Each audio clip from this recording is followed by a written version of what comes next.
18 জুলাই একই সাথে ঢাকা বিশ্ববিদ্যালয়েও একটা ম্যাসাকার হয়েছে। হ্যাঁ, ঢাকা বিশ্ববিদ্যালয়ে আমিও অংশ ছিলাম গণমাধ্যম কর্মী হিসেবে।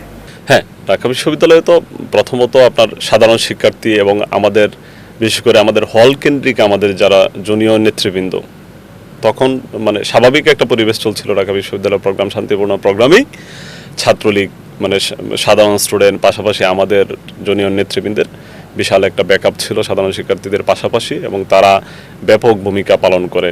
এই মানে যখন বিশেষ করে ছাত্রলীগ যখন আপনার ঢাকা বিশ্ববিদ্যালয়ে আপনার এই হামলা করে এই শিক্ষার্থীদের উপর, সাধারণ শিক্ষার্থীদের উপর, অনেক নারী শিক্ষার্থীর উপর আঘাত করা হয়, তখন আমাদের এই জুনিয়র নেতৃবৃন্দ ব্যাপক ভূমিকা পালন করেছে। যেহেতু আমরা মানে প্রাইমারিলি আমাদের মানে ওই জায়গাগুলোতে মানে যেহেতু আন্দোলনের একবারে শুরুই বলা যায়, মানে প্রাইমারিলি আমাদের মানে ওই ফেস টু ফেস এ করা মানে আমরা বিভিন্ন জায়গায় দায়িত্ব পালন করেছি, কিন্তু ঢাকা বিশ্ববিদ্যালয় আমাদের হল পর্যায়ের নেতৃবৃন্দ বিশেষ করে দারুণ ভূমিকা পালন করেছে এবং ছাত্রলীগকে প্রতিহত করেছে, প্রতিরোধ করেছে।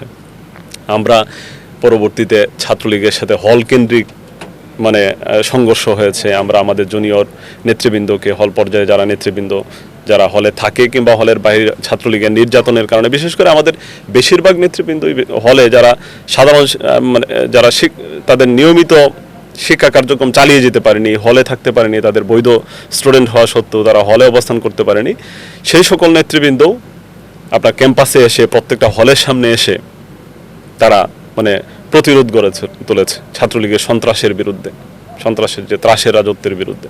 দাবি করা হয় বিএনপি আন্দোলনটি ছিনিয়ে নিয়েছে। এই আন্দোলনকে যারা ছিনিয়ে নিয়েছে, আপনি জানেন যে ডক্টর ইউনূসের যে সরকার, সেই ডক্টর ইউনূসের সরকার চলাকালীন সময়ে সেই আন্দোলনের বেনিফিশিয়ারি কারা সেটা আপনারা জানেন। কারা ছাত্র উপদেষ্টা, ছাত্র নাম ধারণ করে আমাদের মানে আন্দোলনের ফসলকে কারা ছিনতাই করে নিয়ে উপদেষ্টার চেয়ারে বসেছে এবং তারা বিভিন্নভাবে লুটপাট তন্ত্র চালিয়েছে। তারা আপনার নিয়োগ বাণিজ্য, বদলি বাণিজ্য সহ সব ধরনের দুর্নীতিতে তারা ইনভলভ হয়ে মানে এই যে আন্দোলনের যে আপনার এই এক চেতনা, এই চেতনাটাকে তারা পলিউটেড করে ফেলেছে। কিন্তু জাতীয়তাবাদী ছাত্রদল এই আন্দোলনের যে আদর্শ, এই আন্দোলনের চেতনাকে ধারণ করেছে।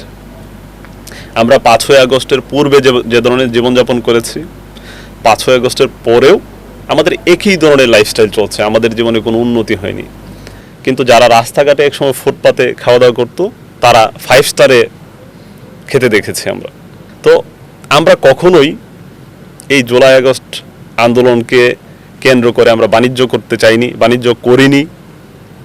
আমরা কোনো ধরনের আমাদের দল থেকে সুস্পষ্ট নির্দেশনা দেওয়া ছিল যে আমরা কোনো অবস্থাতেই আন্দোলনের ক্রেডিট দাবি করা যাবে না।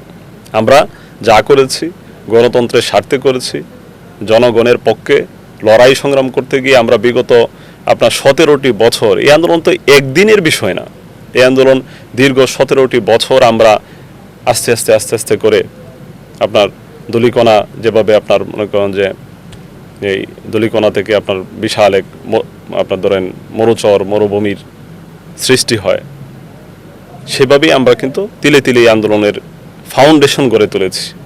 এতে আমাদের অসংখ্য ভাই শহীদ হয়েছেন, অসংখ্য ভাই গুমের শিকার হয়েছেন, মানে আমাদের লক্ষ লক্ষ নেতাকর্মীকে কারাবরণ করতে হয়েছে।